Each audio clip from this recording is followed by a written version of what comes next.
domestic pressures and problems, to look at some of these and how he may find his way through them. I have asked two of the most informed people I know. Both happen to be, I'm glad to say, friends of mine. First is Joe Madison, who broadcasts as the Black Eagle. He is the host of the Joe Madison Show on Sirius XM Urban View Radio, channel 126. And my friend Clinton Vince, who is chair of Denton's U.S. energy practice and co-chair of Denton's global energy sector. Clint, what do you see as the largest single domestic pressure which will be brought to bear on Joe Biden and the new administration? Well, I think I'm not sure I can narrow it down to one. I think of 2020 as having basically 4 C's of challenges for governance: COVID, climate, cyber, and crisis in terms of economic disruption and also social inequity. And I think those issues are going to be front and center for the president-elect. He does have a good leg up now on COVID because of the vaccines and the miracle of science. Climate is going to be a huge issue for him domestically and globally. And cyber, we have Russian hacking at an unprecedented level, and ransomware on our cities. And that is going to have to be dealt with in a much stricter way going forward. And then just economic disruption, social unrest, and the need to really reform a lot of our social systems. Joe, what do you see? I see one of the problems is going to be huge expectations from many constituencies. How is that going to play with your constituency, with the African American constituency? First, I would absolutely, totally agree with the list that that Clint came up with. There's no ifs, ands, buts about that.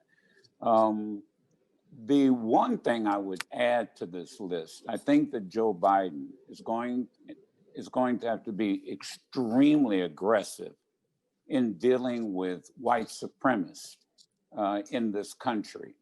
Now, that certainly may fall under the category primarily of whoever the new attorney general is.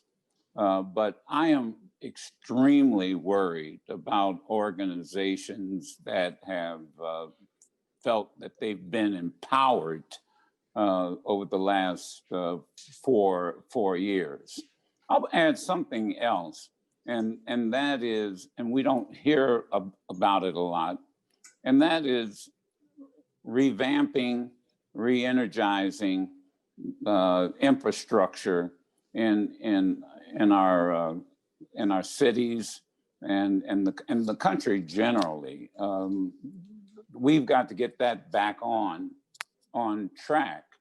Now, I will also say that I'm somewhat optimistic, guys, and that is, I think people are ready to, once this vaccination kicks in and people feel safe, I think we're going to see, hopefully,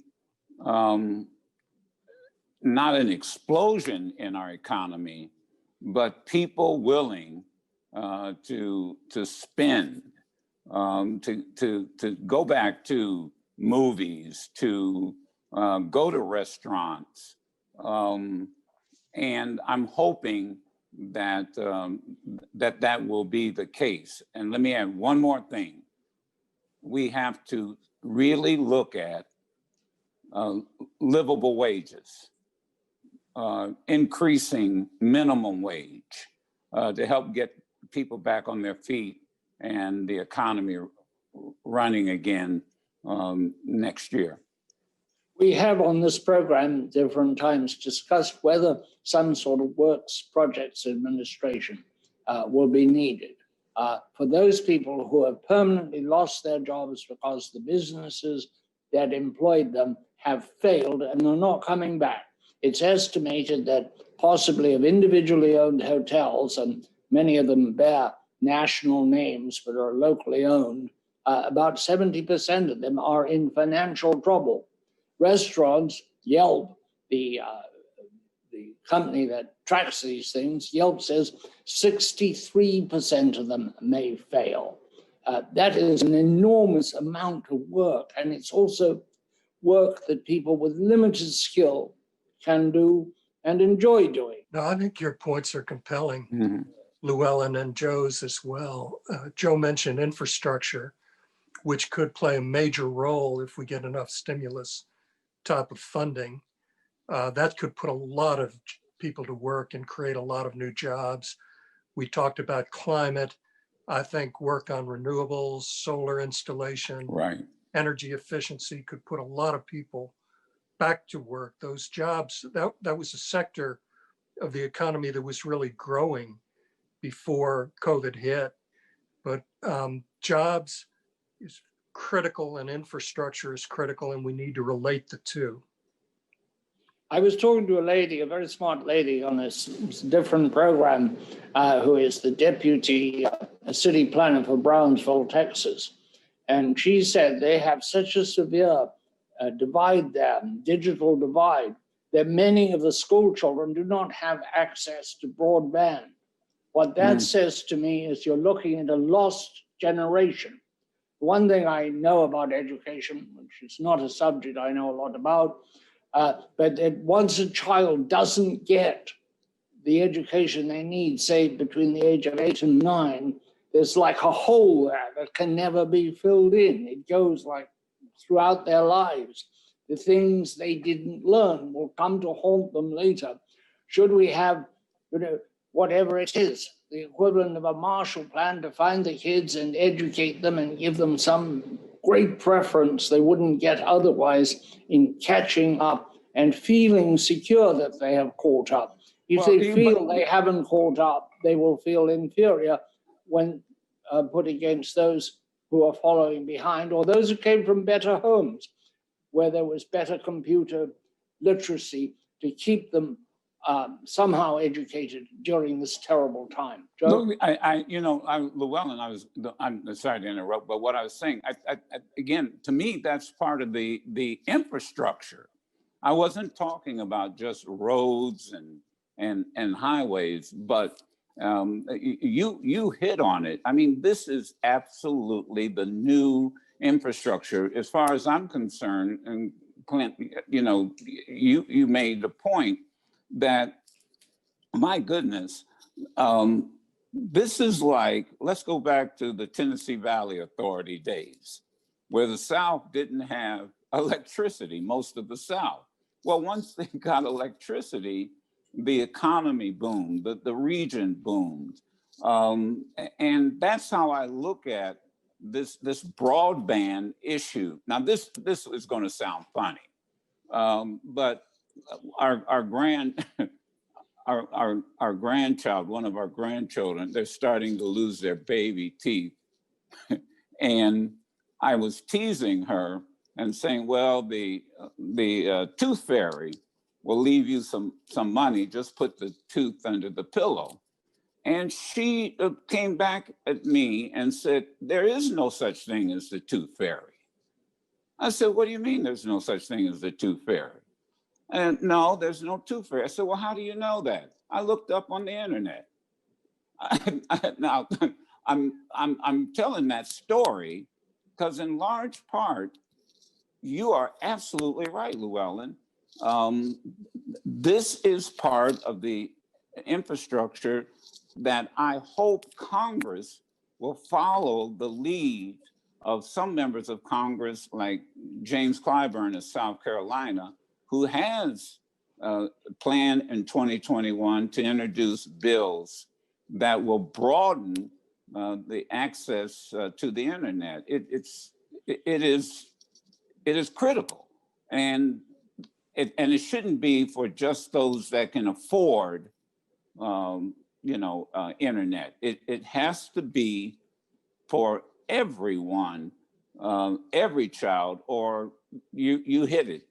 People will be forever behind, and then we've got a major problem in this country. You know, Llewellyn, first of all, Joe talked about the infrastructure going way beyond physical infrastructure. Probably the most important modernization that's needed is of digital infrastructure, then physical, and also social infrastructure, because returning to an earlier point, one of the things that the Biden administration is going to need to do is sort of restore the rule of law, depoliticize the Justice Department, and do the things that Joe was urging in terms of improving and protecting against white supremacy and improving the protection on or elimination of social inequity. But the point, Llewellyn, on digital divide is so severe. We represent cities where as much as 30% of the population doesn't have consistent access to the internet, and parents have to take their children to libraries, and have them park in the parking lot just to do their homework. And it's not just an urban problem, it gets very bad with rural as well. There are some great solutions. I think Joe mentioned the Tennessee Valley Authority, which brought electricity to that portion of the country in the southeast, which was so vital.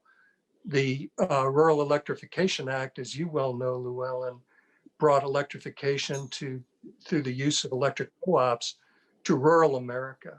We need to do that with broadband as well, so that people everywhere in this country can get connected. And look at the jobs you create. Look at the jobs that are created. I saw a article about a study and you don't have to have a college education. There was a study that what was it? A group of business of major CEOs, CEO companies have said that they are going to hire over 1 million African Americans, and they won't need a degree. They won't need a college degree. And so when you start talking about the digital divide, we're talking about jobs. We're talking about creating jobs that won't require a 4-year degree. Well, I think that's a bit of another issue, and a very interesting one. That is, I think we put too much emphasis on 4-year degrees. We impose what I've said on this program before, and I've written about it, what I call the mortarboard ceiling, where you're regarded somehow as an inferior individual if you have not got 4 years of college behind you. And I think that's just an unfortunate social construct that hampers a lot of people and leaves them feeling inferior, but also keeps them from getting or even applying for jobs which they could do handily if they were allowed to try.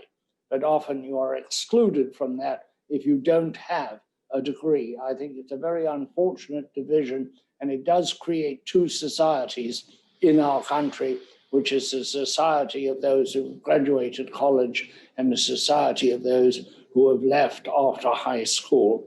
And I think that's unfortunate.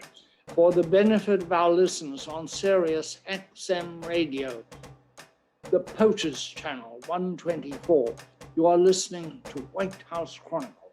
I am Llewellyn King, the program's host. My guests today are Joe Madison, the Black Eagle, host of the Joe Madison Show on Sirius XM Urban View Radio, channel 126, and Clinton Vince, chair of Denton's U.S. energy practice and co-chair of its global energy sector. Denton's is the world's largest law firm. White House Chronicle airs nationwide on 200 screens and worldwide on Voice of America television and radio in English and Chinese. We are now available as a podcast on Apple, Spotify, Stitcher, or your favorite audio platform. If you would like to receive my weekly columns, just email me at llewellynkane1@gmail.com. Let's talk about the other side of infrastructure, the roads and the bridges. Clint, are we going to have the resources for that? And how contentious is it? Well, Llewellyn, it's a great point. I mean, with the economic disruption right now, cities and communities have had their budgets slashed, and they just don't have enough money to modernize infrastructure in the way they need to. At the same time, we're having this huge urban migration, so more people flooding into cities. So we need a stimulus package that focuses hard on infrastructure. We need to have much more creative financing mechanisms that have worked very effectively in other parts of the world, like private-public partnerships in terms of funding opportunities. I would add into the mix that the most important infrastructure, we talked about digitalization. We need to modernize the electric grid. We're moving from a one-direction grid, as you know, to a bi-direction and multi-directional grid, which will help consumers reduce their electricity and be much more efficient. President-elect Biden has promised huge activity to clean up the atmosphere, to reduce pollution, to meet very stringent goals for air pollution over the next several years leading up to 2050, when we hope to have largely conquered this monster. Joe, how important do you think that is, and what success will he have? And if I could add a second question to my question, how much pressure inside the Democratic Party will derail the president? Well, I don't know the answer to that, but as you were talking, and Clint was, everything he was saying is so on target. You know, guys, it came to me that I think the big pressure is going to be, how do we pay for it? Congress is clearly going to have to find ways to get that money and transfer it over to all these projects that we're talking about, which speaks to what type of president Biden is going to be.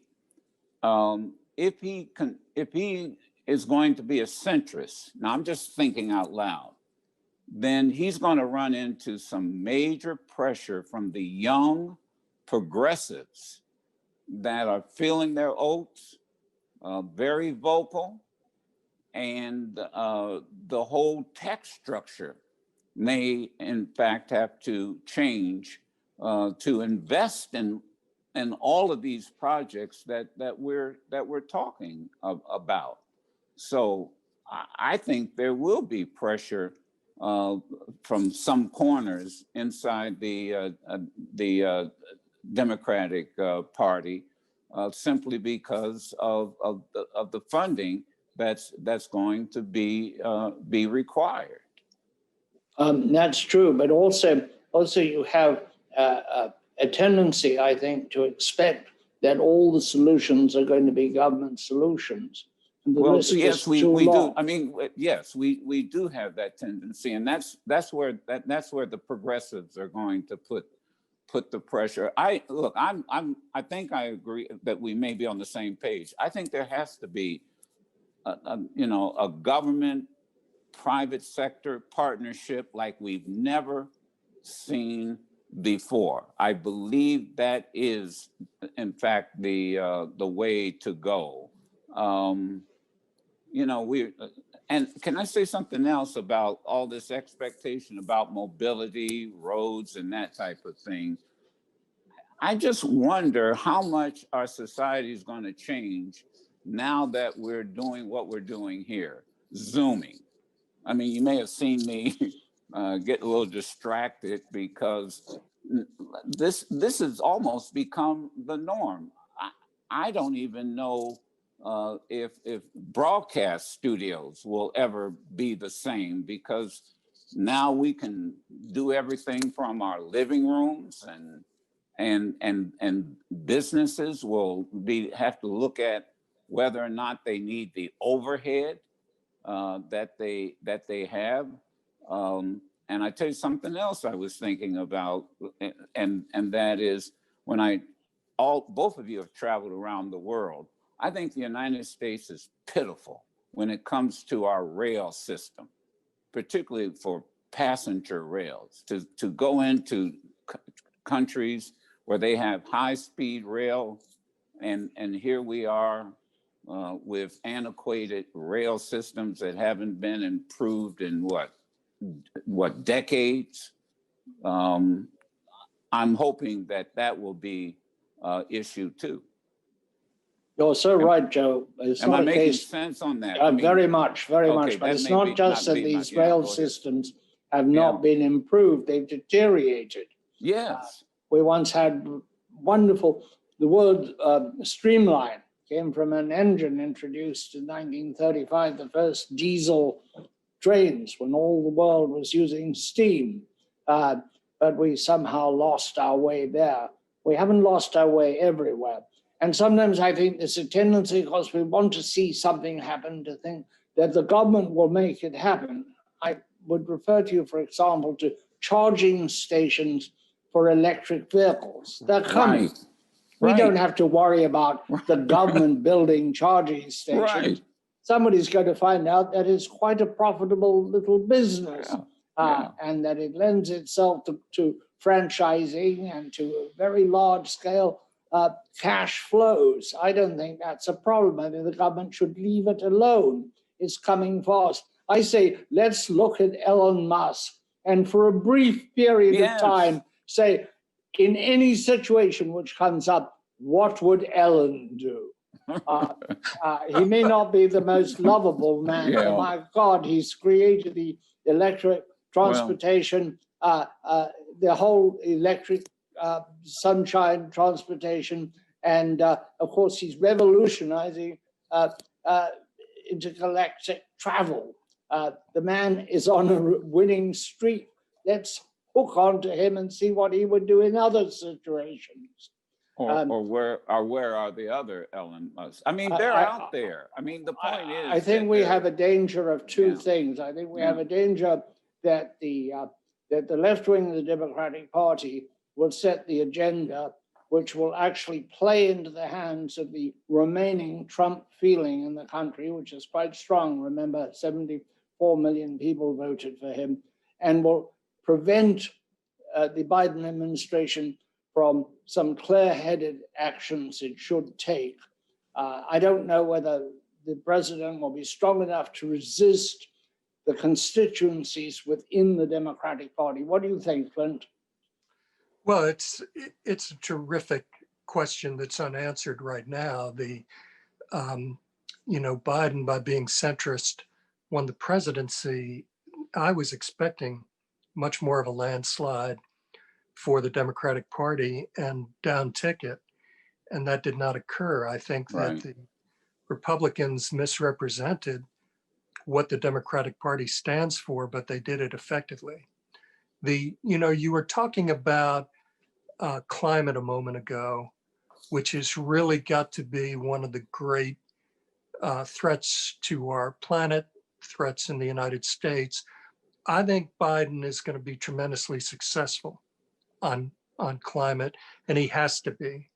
And his job is going to be to, first of all, form a coalition within the Democratic Party to get consensus on very strict mandates and goals. And then he's going to have to sell that beyond the Democratic Party to the American people. But I think it's such a critical issue, he'll be able to do that. The internal politics of the Democratic Party are fascinating to watch now, but I think most of the people that Biden is appointing to governmental positions and has appointed are, they're progressive enough. And they will also, I think, help unify the Democratic Party, and really they're pros. So I think they're going to get things done. The other big issue, and we're running out of time now, that we haven't discussed that is really going to bedevil the country until we get a philosophy and a program to deal with it is rebuilding the healthcare system, which was in tatters to begin with, and it is now in more disarray than ever. The hospitals are going to find themselves severely handicapped financially. A lot of people are going to be hurt very much when they get the bills for their COVID treatment. The whole rickety system is shaking apart. We need something to put it back together, or a new and more durable system. I read, for example, we have a terrible shortage of nurses. We may very soon have a shortage of doctors. From top to bottom, we need to re-examine how we do healthcare and how we train our healthcare workers and how we look after them. Joe? Well, there's no meat left on that bone. You cleaned it. I mean, that. Sorry about that, Joe. No, that's okay. I mean, you said it. I know the time is running out, and I'll say this again in kind of a humorous way, but in a way I'm being serious. You know what I'm looking forward to more than anything else, well, among other things, that we will not have a freaking tweeting president. Please, I mean, please. This will be one of the greatest things that can happen to us in 21 and the next 4 years. I hope Biden doesn't tweet anything and we get back to communicating where we can be, where we can read, understand, and it doesn't have to be so many words.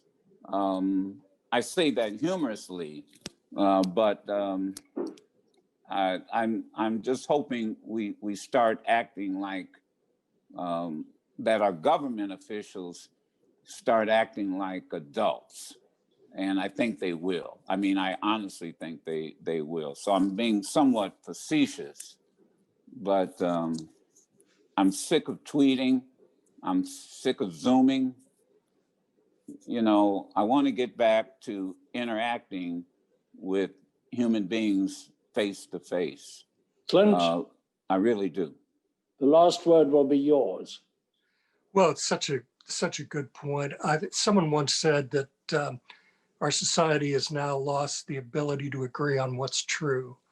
And I'm hopeful that President Biden is going to allow people with differing points of view to express themselves, but also come together on what's true and have less of a polarized society. Truth is something we very much hope for. That is our show for today. I thank these two wonderful friends of mine for coming here. And now they can relax. But do remember, although the vaccine has arrived, it isn't here yet. Put your mask on and happy holidays. Cheers.